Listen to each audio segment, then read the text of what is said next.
in the shadows of high-tech labs and elite research centers. The next chapter of human evolution is being written, not with machines or weapons, but through medicine. The goal is no longer just to heal sickness, it's to reprogram the body, reshape the mind, and rebuild life from the cellular level. These advances are not science fiction. They're real, accelerating, and loaded with both promise and peril. Today on Top 3 Corner, we reveal the top 3 next-gen medicine advances that could tip the balance of life. Technologies so powerful, they could save millions, or redefine what it means to be human. Third, the anti-aging codebreaker. Gene therapy that rewinds time. Aging has always been nature's final word. Every cell in our body is on a countdown. Skin wrinkles, organs decay, memory fades, and death eventually wins. But what if that timeline could be hacked? What if aging wasn't a fact of life, but a flaw in the code, one we could correct? That's the promise behind a new generation of gene therapies aimed at cellular rejuvenation. At the heart of it lies a technique called epigenetic reprogramming, where key genes known as Yamanaka factors are activated to return old cells to a younger, more functional state. In early studies on mice, scientists have seen astonishing results: extended lifespans, faster healing, and reversal of age-related decline. These animals didn't just live longer, they lived better. Now human trials are underway in countries like the United States, Israel, and China, using CRISPR and other gene editing tools to try and reproduce those results. If successful, the implications are earth-shaking. We could regenerate failing hearts, restore damaged eyesight, and prevent age-linked diseases like Alzheimer's before they start. But this miracle comes with a price: inequality. Anti-aging treatments won't be cheap.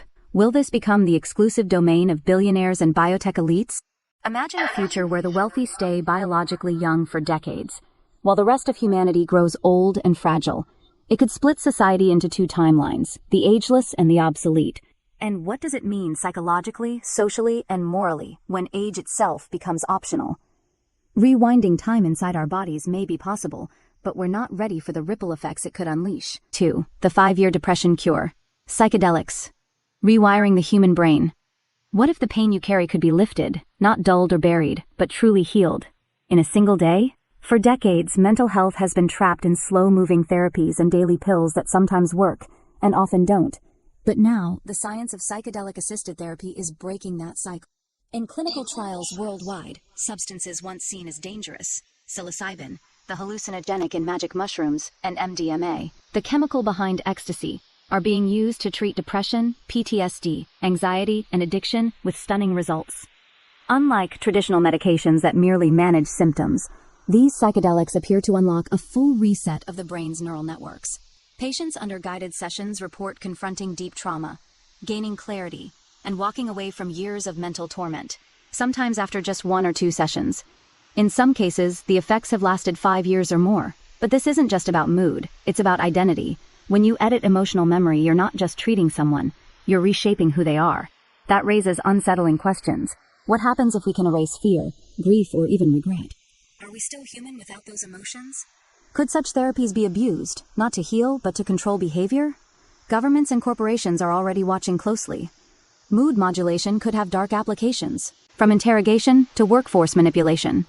The psychedelic revolution in medicine is powerful, but the deeper we go, the more fragile the soul becomes. This isn't just about mental health, it's about what makes us feel, think, and remember. That's why this therapy ranks second, not only for its power to heal millions, but for its potential to alter the core of human consciousness. Gone, the body's own resurrection, organ regeneration on demand. Of all the breakthroughs on this list, none carry more raw, life-altering power than this. Every year, thousands of people die waiting for a transplant, hearts that never arrive, kidneys that fail before a match can be found. But now, science is turning that tragedy on its head. What if you didn't need a donor at all? What if you could grow a brand new organ, perfectly tailored to your body? No waiting, no rejection, no scars of death.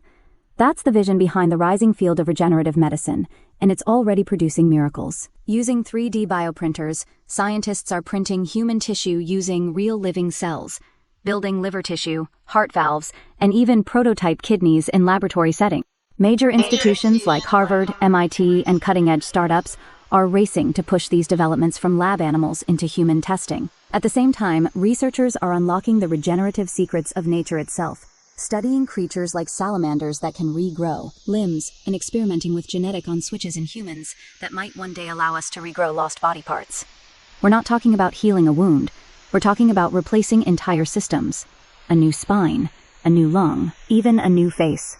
This is resurrection on demand. But what happens when you can replace anything?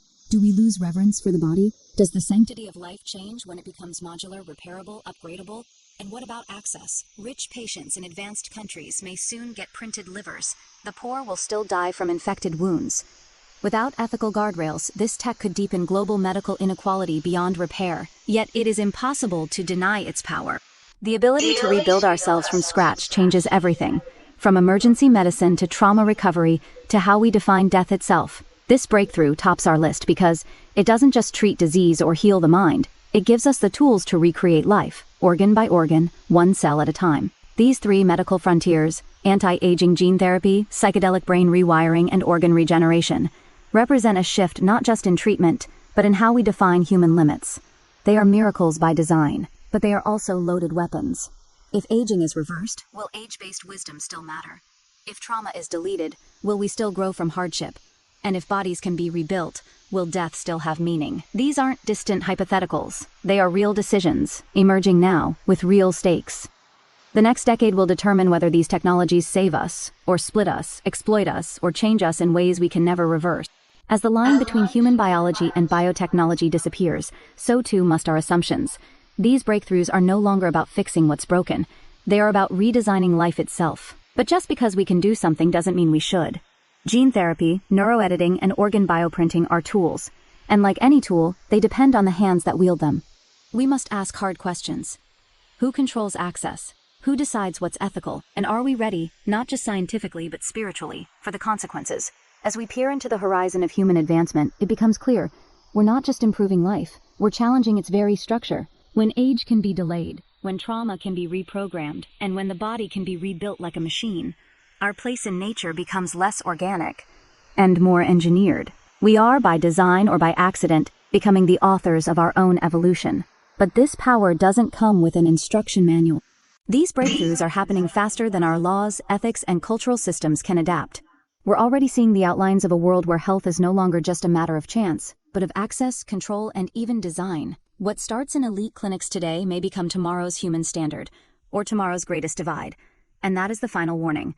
The tools we're creating can be used to heal or to manipulate, to uplift or to control. The next frontier of medicine won't be decided by technology alone, but by the choices we make, the questions we ask, and the limits we're willing or not willing to cross. The balance of life is shifting, and we're the ones tipping the scale. In the end, the greatest frontier isn't the lab, it's not the petri dish, it's not the brain scan, it's us.